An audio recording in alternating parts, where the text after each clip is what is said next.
The Gulf Cartel is primarily, like the name indicates, located along the Gulf Coast of Mexico. The two cities that it's really based in at the present time are Matamoros and Reynosa.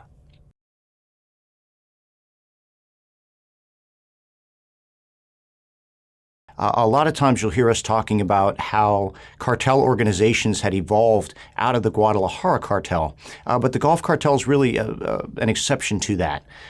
They were counterparts to the Guadalajara cartel and really are an older organization, and perhaps the oldest organization currently operating within Mexico. The guy who really kind of established the Gulf Cartel as a major narcotic smuggling organization, and specifically the cocaine trade, was a guy by the name of Juan Garcia Abrego. And Garcia Abrego was a guy who had connections specifically with the Cali cartel in Colombia.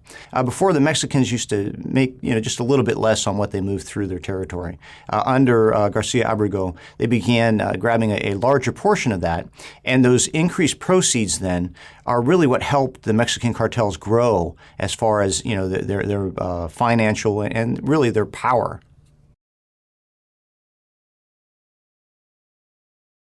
The Gulf Cartel is different from its rivals in that they're composed of these families that have been involved in smuggling and have lived in these communities for many, many, many years.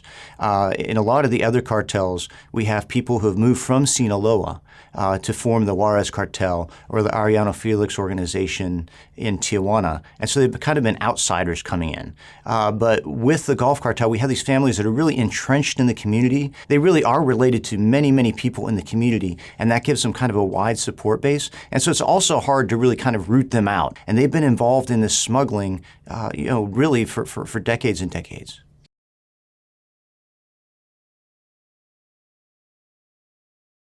Well, one of the things that's happened really over the last couple of years is the Gulf Cartel's been hit very hard.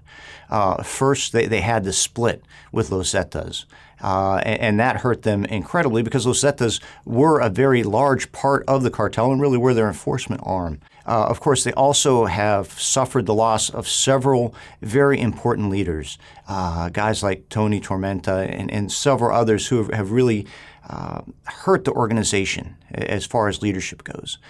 So because of this, they've really fragmented, and really at this point, we're still struggling to see if they're really a unified, centralized organization, or whether they split into kind of these smaller clans and families based upon the smuggling plazas of Reynosa and Matamoros. So it seems like they're becoming much more localized, much less powerful, and they're really more threatened by their outside rivals, such as Los Zetas, and they're more reliant on the help of their outside allies, such as the Sinaloa cartel.